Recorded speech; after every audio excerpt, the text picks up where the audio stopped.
Knee pain, back pain, shoulder pain, ఎటువంటి మొండి నొప్పులనైనా తగ్గించే clinic Indo British advanced pain clinic. గతంలో ఇంటి వద్దకే పింఛన్లు పంపిణీ చేసే పరిస్థితి ఉండేది. అయితే తాజాగా ఎన్నికల షెడ్యూల్ విడుదల కావడంతో కూడా అటు పింఛన్ పంపిణీకి ఎన్నికల కమిషన్ ఒక రకంగా వాలంటీర్లు వినియోగించకూడదన్నటువంటి ఆదేశాలు జారీ చేయడంతో ఒక్కసారిగా ఇక్కడ ఉన్నటువంటి ఎవరైతే వృద్ధులు కావచ్చు, అదే వికలాంగులు, వితంతువులకు కూడా పెన్షన్ అందక సచివాలయాల వద్ద ఈ రోజు నుంచి ఇస్తామన్నటువంటి విషయాన్ని చెప్పడంతో ఇక్కడికి చేరుకోవడం జరిగింది. వీళ్ళంతా కూడా బారు బయట కూర్చొని పెన్షన్ కోసం ఎదురు చూసిన పరిస్థితి. అయితే ఎప్పటి వచ్చారు ఏంటి అన్నటువంటి విషయం వారిని అడిగి తెలుసుకునే ప్రయత్నం చేద్దాం. అమ్మ, ఎక్కడి నుంచి వచ్చారు? నేను ఎస్టేట్ నుంచి వచ్చినాను.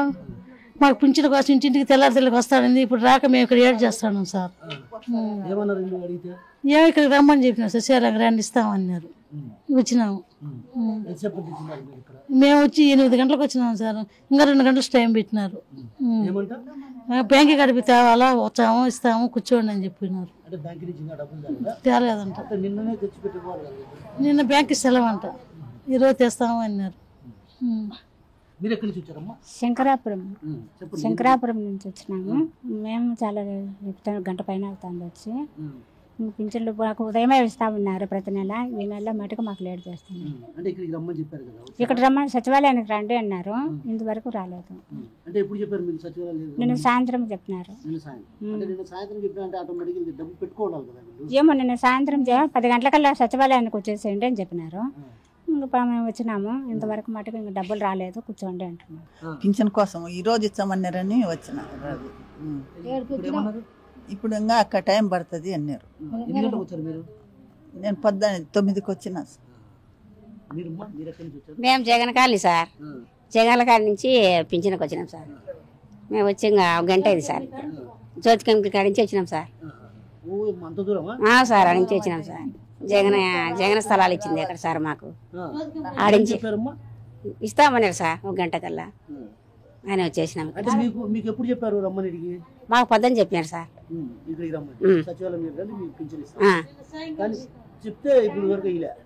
ఇలే సార్. ఇస్తాంలేమ్మా, ఉండాలి 1 గంట ఆగాలి. ఏదైతే పెన్షన్ పంపిణీ చేస్తామని చెప్పి ఇక్కడికి పిలిచడం జరిగింది. పిలిచినటువంటి తర్వాత కూడా అటు డబ్బులు ఇంకా తీసుకురాలేదు. బ్యాంకు వద్దకు వెళ్ళారు. బ్యాంకు దగ్గర నుంచి డబ్బులు తీసుకొచ్చాక కూడా ఇస్తామన్నటువంటి విషయాలు చెప్తున్నాం. మనం చూడొచ్చు, ప్రధానంగా ఇక్కడంతా కూడా పెద్ద ఎత్తున వృద్ధులు కూడా వెయిట్ చేస్తున్న పరిస్థితి. ఒక రకంగా వృద్ధులు కూడా పెద్ద ఎత్తున ఇక్కడికి రావడం జరిగింది. వీరందరినీ అడిగి తెలుసుకునే ప్రయత్నం చేద్దాం. చెప్పండి పెద్ద, ఎక్కడి నుంచి వచ్చారు?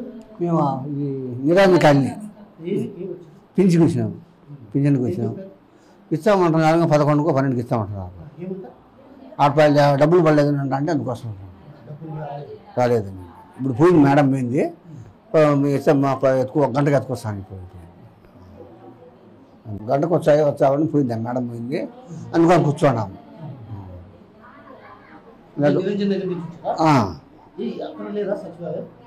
ఇదే ఉండేది ఈ సచివాలయమే.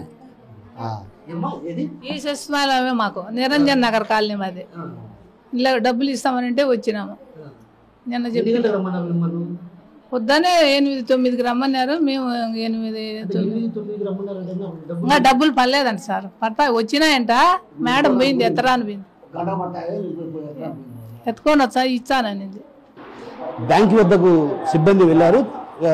వేచి ఉండాలని చెప్పి ఇక్కడ ఉన్నటువంటి పెన్షన్దారులకు చెప్తున్న పరిస్థితి. మరోవైపు ఏదైతే ముందుగానే డబ్బులు తెచ్చుకున్న తర్వాత ఆ తర్వాత ఇక వీళ్ళని పిలిపించుంటే కొద్దిగా ఇబ్బందులు పడేవారు కాదు. ఎందుకంటే అసలే మండు టెండలు వేసినటువంటి స్థితి. సుదూర ప్రాంతాల నుంచి కూడా జ్యోతి కెమికల్ వంటి ప్రాంతాలకు కూడా ఇక్కడే సచివాలయాన్ని ఏర్పాటు చేయడం వల్ల కొంచెం ఇబ్బందులు తలెత్తిన పరిస్థితి. మరోవైపు బ్యాంకుకి వెళ్ళిన వారు 11-11:30 ఆ ప్రాంతంలో డబ్బులు వస్తాయి, వేచి చూడాలన్నటువంటి విషయాన్ని కూడా ఇక్కడ ఉన్నటువంటి పెన్షన్దారులకు చెప్తున్న పరిస్థితి.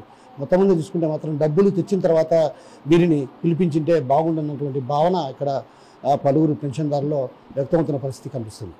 నాగరావుతో కిషోర్, RTV కడప నుంచి. మరిన్ని వీడియోస్ కోసం ఛానల్ ని సబ్స్క్రైబ్ చేయండి. లేటెస్ట్ అప్డేట్స్ కోసం వాట్సాప్ ఛానల్ ని ఫాలో చేయండి. అండ్ లింక్ డిస్క్రిప్షన్ లో ఉంది.